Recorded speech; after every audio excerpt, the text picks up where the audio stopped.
everyone. Guillaume Netwell here, host of the E-commerce Wizards podcast, where I feature leaders in e-commerce and business. So today's guest is Michael Rubino, who's a lead UX designer at Adobe. So very happy to have an Adobe employee with me here today. So welcome, Michael. Yeah, thanks for having me, Guillaume. Yeah, good to be here.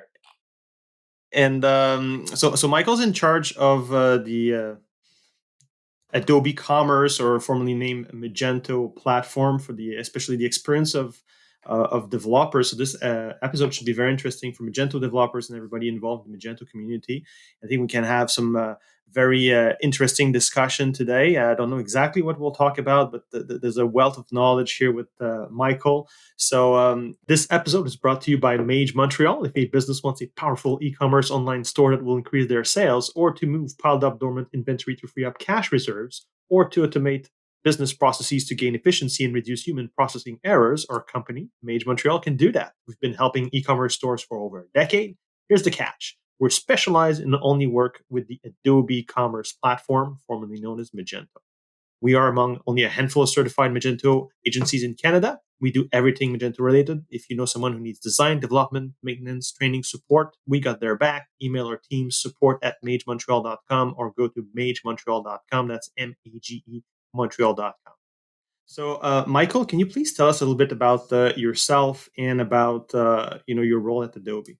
Yeah, sure. So I've been doing UX design for over a decade now. I started my career back in New York, in working for some startups. So I was kind of involved in the New York City startup scene back in the I don't know, early 2010s or 2008-ish time period. And then it was about 8 years ago, I decided to move down to Austin, Texas, and got my first break into some enterprise software.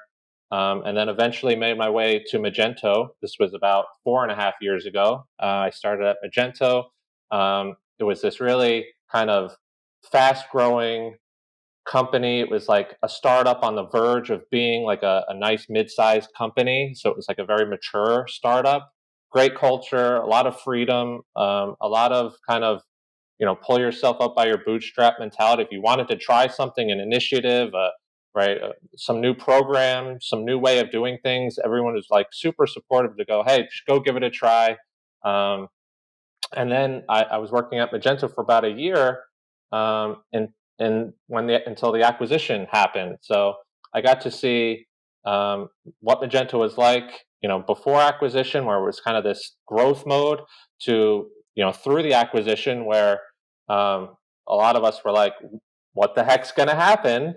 All the way now until I guess 3 years plus after the acquisition, where I'd say we're more in integration mode than anything else. So, growth mode is certainly different than, hey, we're part of this bigger ecosystem now, this bigger suite of products.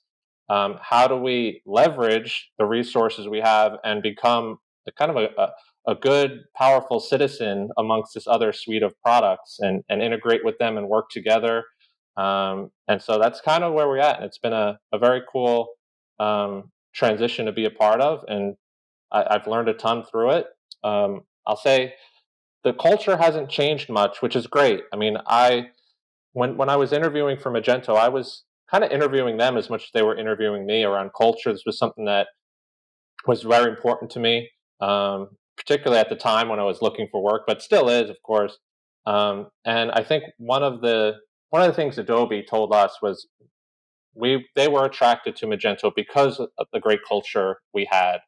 And it sounds nice, but I had to see it for myself, and it's true. I mean, working with all the folks at Adobe, it's like very same culture. They prioritize the same values, and so it's just been great. It's just kind of that shift now of quick, pivots and growth mode, smaller company, more nimble and agile, to all right, now you're part of this bigger thing. We still pivot fairly quickly.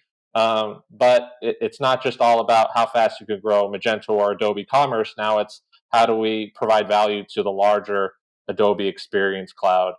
And you'll hear me throughout probably our chat here today Adobe has kind of three main clouds, if you will. They have Creative Cloud, which everyone knows and loves, and is kind of their bell cow. And then you have Document Cloud, Adobe PDF, Adobe Sign, all that great stuff.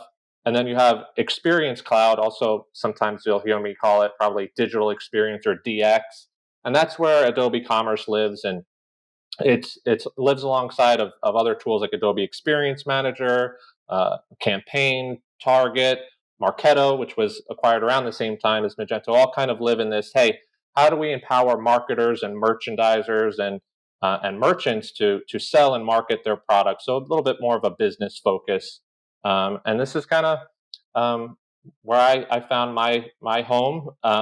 And when I started Magento, one of my first projects was EQP 2.0. It stands for Extension Quality Program. It was being revamped at the time, and I kind of joined in on that project. And so, started talking to developers right off the bat. In this case, it was more extension developers. How do they submit their extensions to be sold on our marketplace? And then from there, I moved over to working on our cloud initiative. So worked on some things like our onboarding UI and cloud offering. And then that is kind of evolved now into focusing on the developer experience a bit more holistically with commerce, but also trying to focus on developer experience across the DX or this Adobe Experience Cloud suite of products. And so it's kind of a new thing for me. Can you tell us more about that? Yeah. Can you tell us more about that? Well, from my perspective, I'm trying to start with commerce and AEM. How can we there's a natural partnership there, right? Like AEM is best in class tool for managing content and making a great marketing site, building out your brand, but it lacks the e-commerce part, right? Which is where, of course, Magento comes into play nicely. They complement each other really, really well. And so we're already starting to see some sites that take advantage of both of these technologies.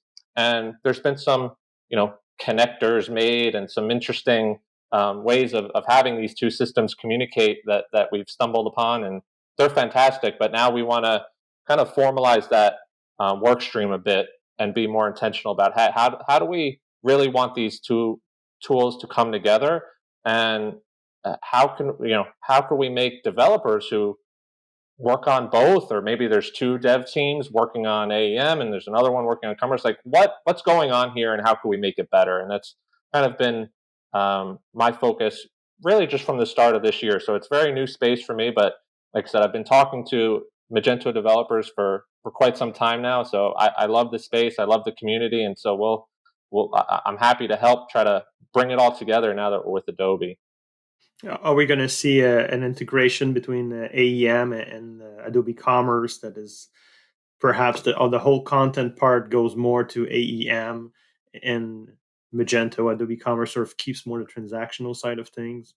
Because it's always been a bit of a weakness. Yeah. We do have the page builder, but it's always been a bit of a weakness, the content side on Magento.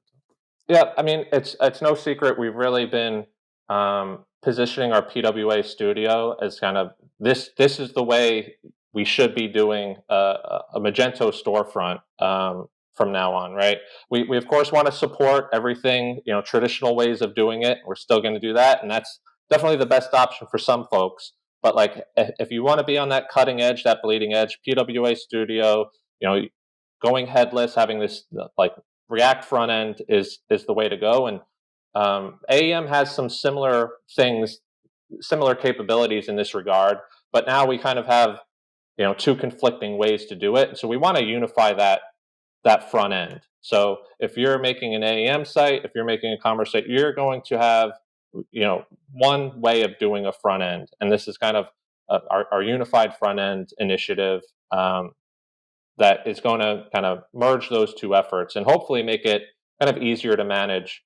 I've seen some implementations of sites that have AEM and commerce, and all the marketing stuff is AEM kind of owns the glass, and then you like click on a product page and like the user doesn't know, but you're technically going to a different site at that point, which is the Magento site. It looks exactly the same, but it's technically a different front end. So what we're trying to do is like, how can we actually make that the same front end? So that's really what we're trying to move for there. Okay, there's an interesting future, especially if there's not too much overlap between both, because that's an obvious concern. And I guess for a customer, they would have to buy an AEM license and an Adobe Commerce license, and then they would combine the both products. Yeah, and you're talking to the wrong guy when it comes to how we package things up and sell them and Okay. licenses. There's folks that just focus on that.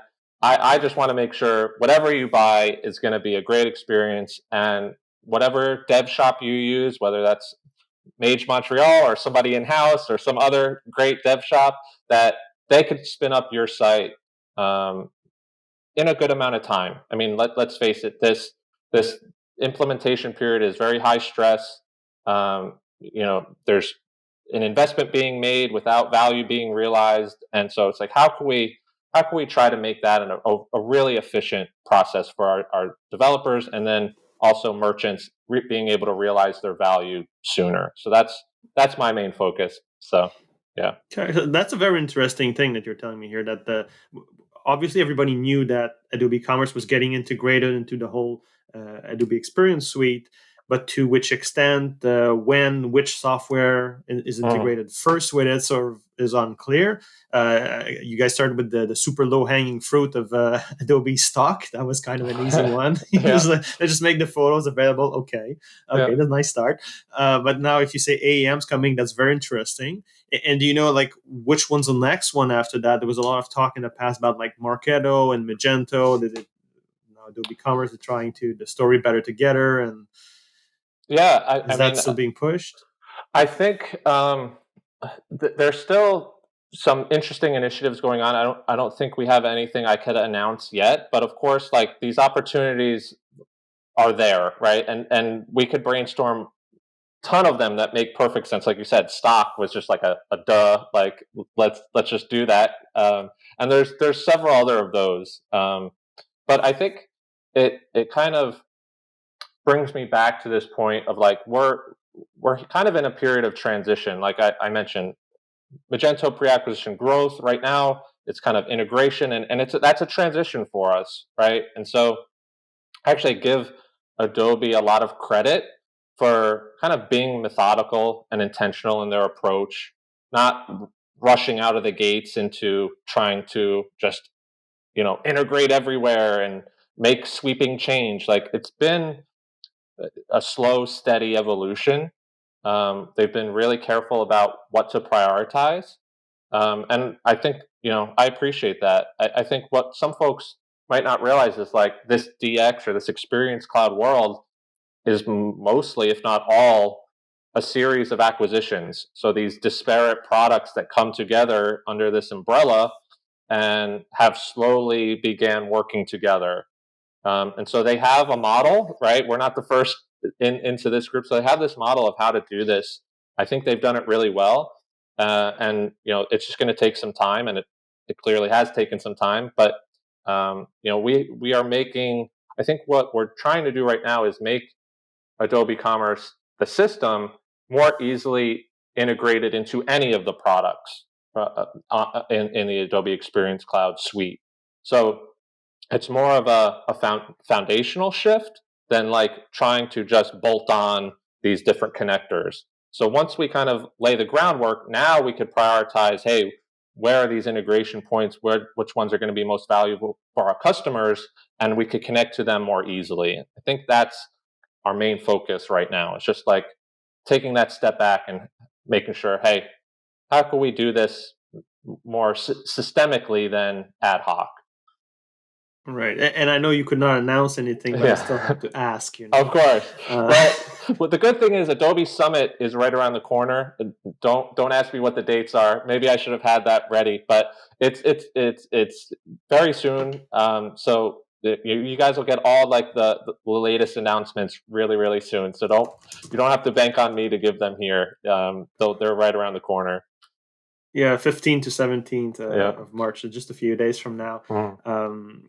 Okay, and of course, in the community there was a lot of noise recently about the monolith, so the classic Magento versus the PWA, and we cannot like not talk about it. It's sort of the Mhm. elephant in the room. So you mentioned a bit about PWA, about continuing to support the other model, like the classic Magento. Well, I feel we need to talk about it. Yeah. Can we elaborate a little bit on this? And then there was that discussion, let's say, from founder of Huva that was starting a new distribution of Magento that, if I understood correctly, stays in sync with the Magento open source core, but would have a different distribution of things with it, like extensions or whatever, or plugins, or what's enabled or disabled in Yeah. the distribution. So yeah, I mean, Magento Open Source is not going anywhere. Like, I know there was some concern of like, hey, are they trying to kill open source? No, that wasn't. I've never like internally heard conversations about that. Um, like, we are continuing to support Magento Open Source. I think we have a new open source foundation, I believe we're calling it, and I think some plans were recently announced at Adobe Developers Live around, we have contribution model here. We have, perhaps um, the way developers interacted with open source in the past till now is going to change and evolve. But I mean, we have a public open source roadmap. We're working with the Magento Association and the Open Source Task Force to kind of align on a new contribution model. So things are changing, but we're still supporting it. We still want to be partner driven, developer driven when it comes to open source. And so, like, I know when change happens and maybe messaging is a bit ambiguous, people tend to fill in the gaps with their imagination. And I know I'm guilty of it, thinking of the worst case scenario. And maybe there was a bit of that going on, which I think maybe we could have been a bit more assertive in our messaging out of the gates to calm some of those concerns. But I think we've recently, like I said, just a few weeks ago, made some statements on this, and so I just want to kind of reaffirm those. Like, open source is not going anywhere. Um, you know, we're continuing to support it, and like, you guys don't have anything to worry about when it comes to open source. It will still be a viable option for whatever you guys are trying to build, if it makes sense. Okay, and for example, PWA Studio is available for both the open source and the Adobe Commerce version, the paid version of Magento. So I guess that transition from a monolith, so everything is one application, and going PWA headless, the progressive web app headless, there, are you bringing fully everything that's open source, the whole model with you in that transition, not just the Commerce version? So I will say there's a new. I think this was announced recently as well, that it's more of a composable services model that we're evolving towards, right? So traditionally, you had core Magento. Any updates were built right into that core, and now any sort of new functionality is going to be built as a composable microservice that, through an API, talks to the core. And so this is kind of our new model going forward. So, traditional core Magento is going to be there and stay the same and be running as normal, but any add-ons, any new features we create is going to be created as a composable service. And you're seeing that with our new front end, our new, PWA Studio. I think another great example of this is our payments product that was just released, using this type of architectural model. And so, I mean, that's just a change I think we could get used to. I think it's going to provide. I think the spirit behind it was really to help improve upgrades and upgradability. So, having maybe a lighter core, so that might have to go through some upgrades, and then having your composable services built around that, but not built into the core, could help with that upgradability. We've heard some points that was sometimes challenging to upgrade versions, and again, I think this new architecture will make that easier. And then when it comes to app builder, or page builder, we've heard this, like, when we first released it, it was kind of this position as this advantage, like, oh, if you want this great new feature, you got to pay for it. but we've heard so much demand and requests for that feature that we're like, we can't keep this behind a paywall anymore. Like people want this. It's the right thing to do. It's not really a competitive advantage, or like, it's just kind of like the way the e-commerce market has evolved. Is like it's table stakes at this point. Like Yeah. we need to keep up with the times, and so we need to include it with our open source. And so that's, I think, why we decided to include it there as well. Yeah, there's always a balancing act there between, like, okay, Magento's the freemium model, so Hmm. you take the market with a free product, and then a small percentage will upgrade to the paid version. So how much do you give in the free product so it's competitive versus how much do you keep behind the paid wall so it actually makes sense to pay for the paid version? Right. It's a balancing act. It's not always easy, but and you're right. The page builder had to be released because all other software like WooCommerce and whatnot, they do have good page builders and so on. And now you're talking about the publication of the payment service that merchants could use the Adobe payment platform, which is interesting. So you're adding this microservice. You could say that it gives you a more global offering to the merchant, and we see Shopify doing even more of this. So, for example, they'll have the POS, the point of sale, the point of service, whatever you want to call it, where people can pay, in store. For them, it's sort of a no brainer because they go toward this very small merchant who likely Hmm. has no POS already. Magento being more upmarket, mid-sized companies and so on. Maybe your merchant already has a POS, but maybe not. And I've seen this also being a problem, especially in the smaller or mid-sized market there with clients, that it would be fun to have sort of like a pre-approved version provided by Adobe, a more inclusive, solution. Is there any future vision of having a more comprehensive vertical integration of the whole e-commerce stack there, from even, now you're adding payment system, but will you add also like POS or other stuff and branch out this way? Or do you say, no, our core is just this and everybody else just connects to it? I think there's opportunities there. I can't speak to any that are on the table right now. I mean, that's for product management to figure out what's going to make us money and what makes sense to balance between in-house and ecosystem. But I think regardless, that model is what's kind of the future, right? It's like now we have perhaps a lighter core that's going to be easier to connect to these microservices, whether that's an in-house Adobe service like payments, or some third-party service that you go find, right? Where we just want to facilitate those connections, via API easier. Um, that's really kind of the model that we're working towards, and I think is going to be um, kind of a better experience for developers as well. Right now, you're not going into the core code and hacking through it and figuring out how to install this thing directly. It's like, all right, you have this module that works. It sits over here. Now you just have to kind of manage the way the data transfers through the API, and so you could do a lot. And we're building tooling around that to kind of help manage all these different API connectors that I think users will see. You can do a lot with these sort of tools without having to dig into core code, which hopefully saves some time and energy from our developers. For sure, it would, because that's among the things. For example, us as an agency, clients not necessarily excited to pay a few $1,000s just for a version upgrade, Mhm. and that's what's needed right now because each version is so big and it can be in conflict with some previous content or customization. So I personally do like a lot the idea of microservices and only add what you want to add to the next version, so we don't touch the core. It's going to make the updates way cheaper for clients. So I believe Adobe made a great decision there.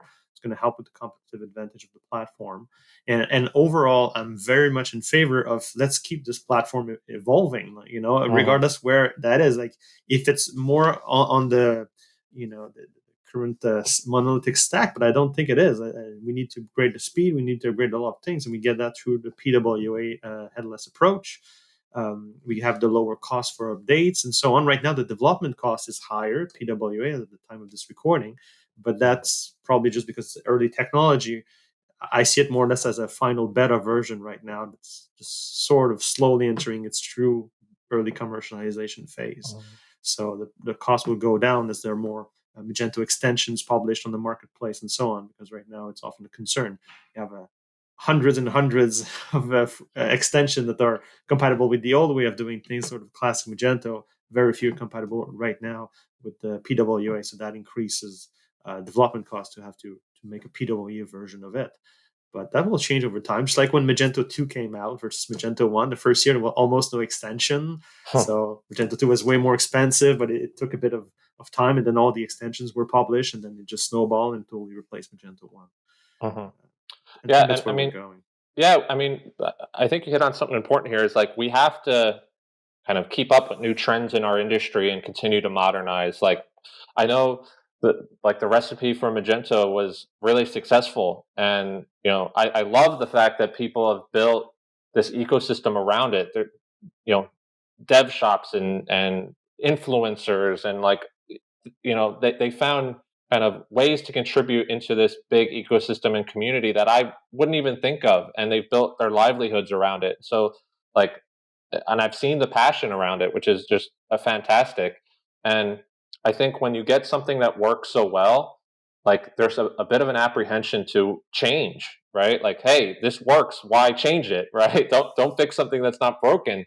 I wish we had that luxury, but when it comes to our industry, like modern commerce frameworks are changing really rapidly right now, and they're moving towards this lighter core model with being essentially an easily connected network of APIs, if you will, right? And so like this new architecture we're moving towards is going to support that, and I think the primary means for development would potentially move towards interacting with these APIs and these services, as opposed to digging into core code.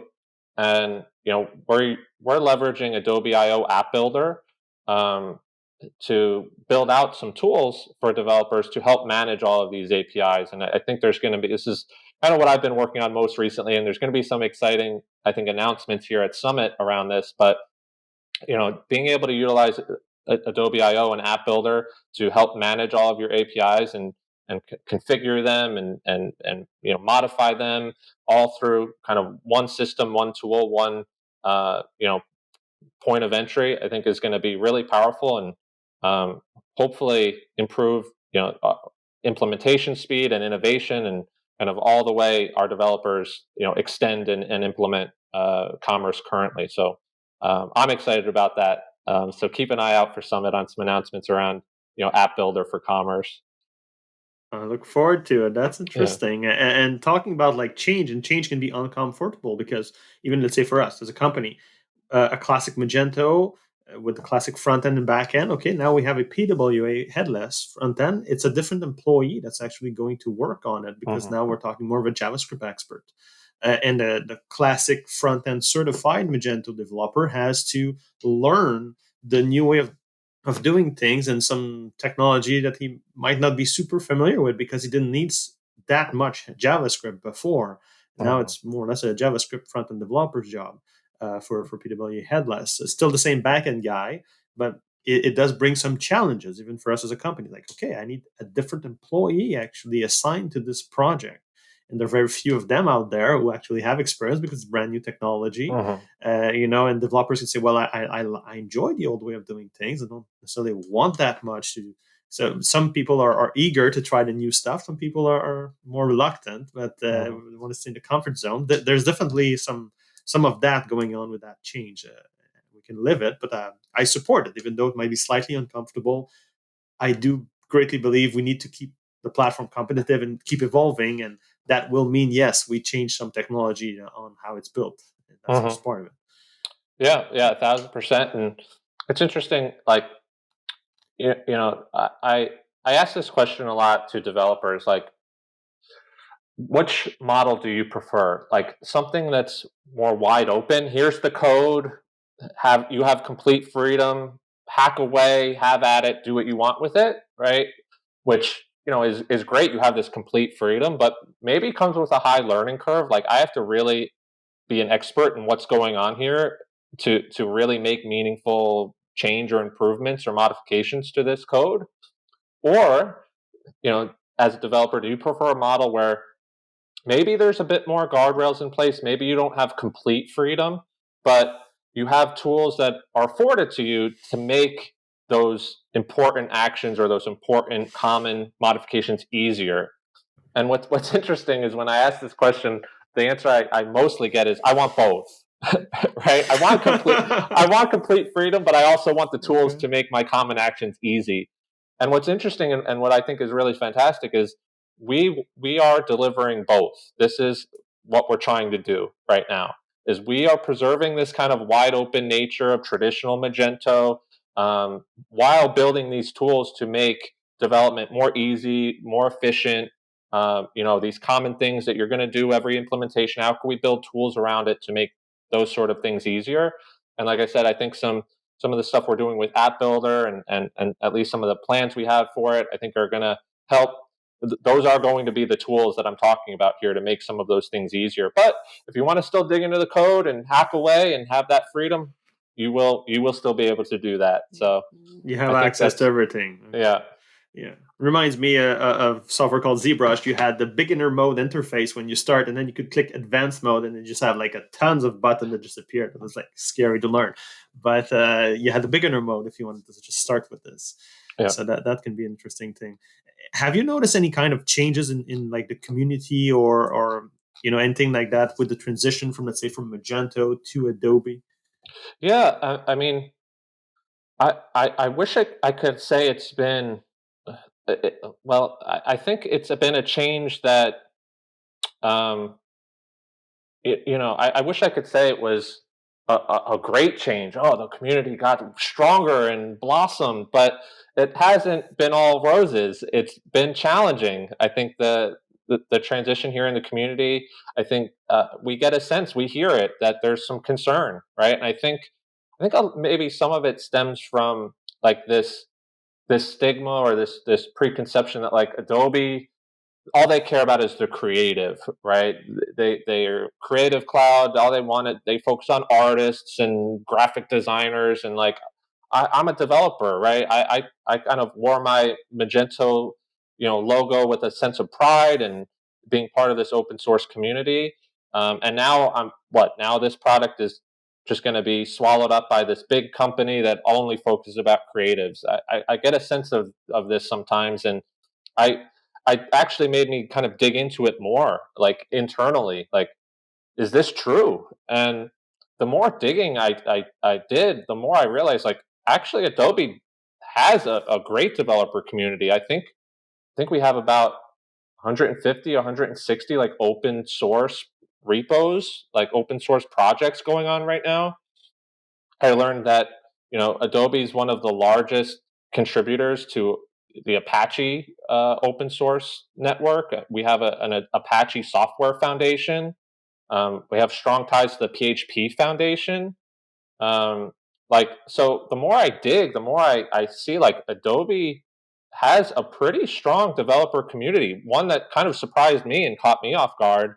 And I kind of asked like our Magento community to like try to engage with some of these Adobe developers and take a look at what other open source projects we have and other ways we're engaging with open source software.